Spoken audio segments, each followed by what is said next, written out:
Welcome to Invest. We talk about investing, finance, and professional development.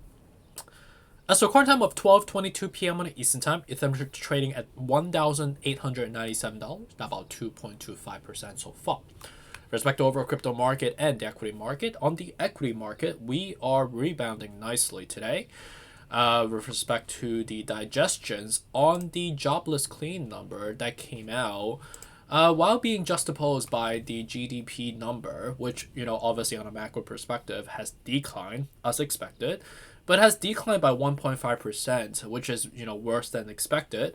But the jobless claim number, which, is basically the key mandate that the Fed has, is lower than expected, right? So with respect to the initial claim, a total to be 210,000, which is a decline of 8,000 from the previous week.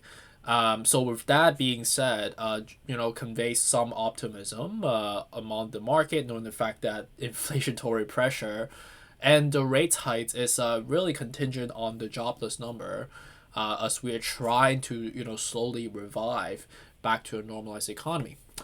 And with respect to the overall market, Dow Jones, S&P, and Nasdaq are all up respectively about 2.5% across the spectrum. Russell's also up about 2.5%, while VIX is dipping significantly at 3%, which is good. So means that people are being a little bit more optimistic, digesting the jobless claim number, and also with respect to the 8-week slump that we've been experiencing so far. The market is looking for reasons to buy back up the dips. And looking at the near future, right, knowing the fact that this coming weekend is going to be a long one, the Memorial Day weekend obviously is on the 30th, basically 2 days before the end of May in a fiscal perspective. So we technically have a relatively long a weekend coming, 3 days. So the equity market will obviously be closed, which will have some correlations to the crypto market as well. So, and what I foresee that to be happening is typically the weekend affectation or the holiday affectation, on possibly selling, before they people kind of go on vacation or have a long weekend to spend time with their friends and family that they don't want to be holding their breath, if you may. Obviously, we all have been enduring such a relatively volatile couple of weeks so far, and and I would say with respect to the people that typically would be taking the weekend off or selling before the weekend would be like the short-term traders, right, which would be very logical. And that depending on the how many people are in that population, we will see how that will shake out the market dynamics. And so with respect to the next major hurdle after the Memorial Day weekend, I guess, and the transition from May to June, which is a new month, that would triangulate like a new book for typical crypto fund managers or just fund managers in general. That the beginning of the month typically conveys some buying pressure, right? But all the way until in the mid of June, which is the 14th and the 15th, is another FOMC meeting again, right? So we technically have, today's the 26th, right? So we have about like 20 days away from the next mega catalyst again, right? The blockbuster events of the FOMC meeting starring Jerome Powell again.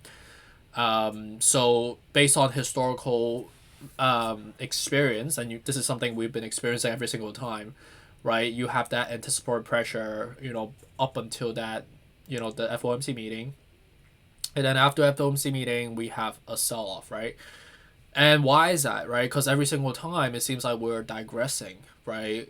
It seems like the verbiage from Jerome and the Feds, based on the previous minutes that came out like yesterday, right, is that they have propensity to actually raise the heights by 50 basis point going forward. So seems like there's a high possibility that it will be happening. So as we get closer and closer and closer to the 14th and 15th, which the 15th is really the mark where we hear from Jerome himself on what's the rate situation looking like going forward, and that should technically convey some sort of like a sell the rumor, buy the news type of affectation, right? So be careful as we shift towards to the June time period, and especially as we get closer, to the month of basically the second, like the basically the second week of June. On June 6th is the first Monday, and then subsequently the next following Monday on the 13th would be where like the major volatility will come in. So something to think about. So that's like the heads up that I want to give to you before I actually head out. I actually have a relatively chill day today, so I plan on probably just gonna go biking.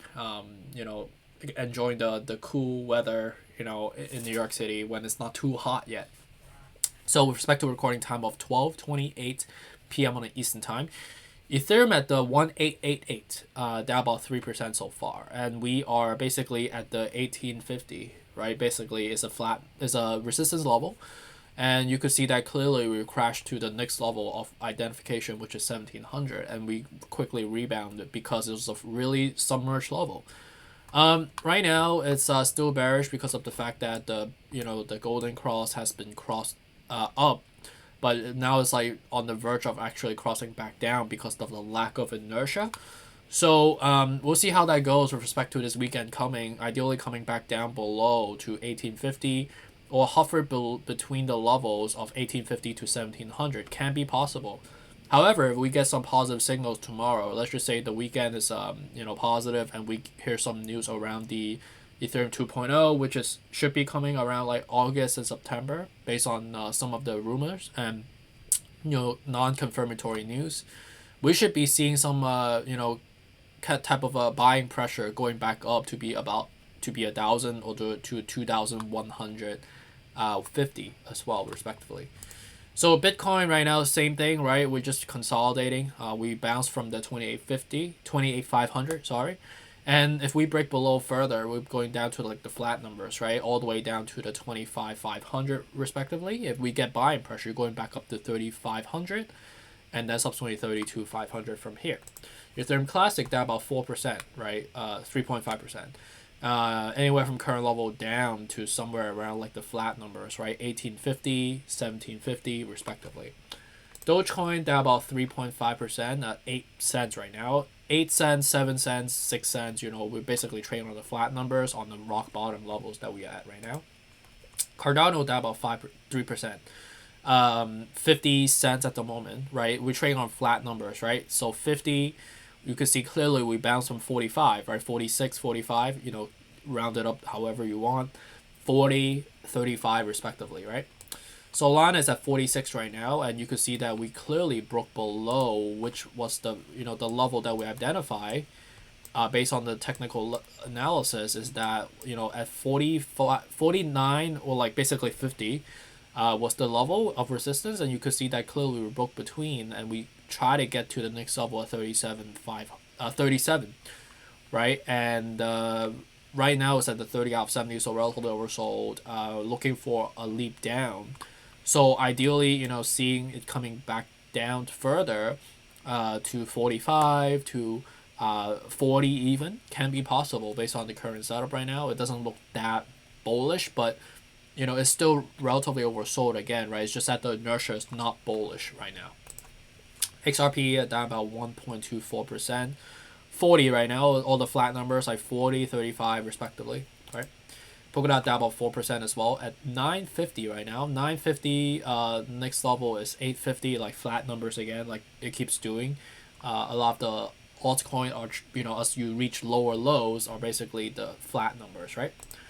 Altcoin, no, not altcoin. Algorand's down about 2.4%, anywhere from current level down to like 35.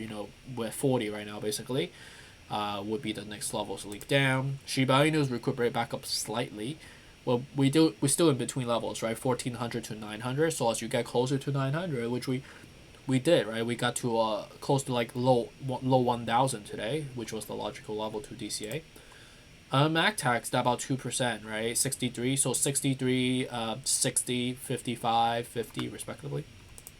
And lastly for AVAX, down about 7% at 25 right now. Anywhere from basically all the flat numbers, right? 25, 20 respectively. And then Luna is like down 30% right now. It's fucking bananas. Excuse me. Like that's crazy. You can see like how flat that is. Whew, is another reminder of what happened, and all like how dramatic that it's like this literally is life changing to some people's assets or investment holding in their portfolio. So those are the marching order that we have in the near term, and also with respect to the upcoming FOMC meeting, which is on the 14th and 15th. So look out for those. But we still have like 20 days left until we get that confirmatory signal, I guess, right? But we already got the foreshadow, so we kind of know or expect like what's going to be happening. So have a good rest of the Thursday, and I'll catch you up for the next one. Take care.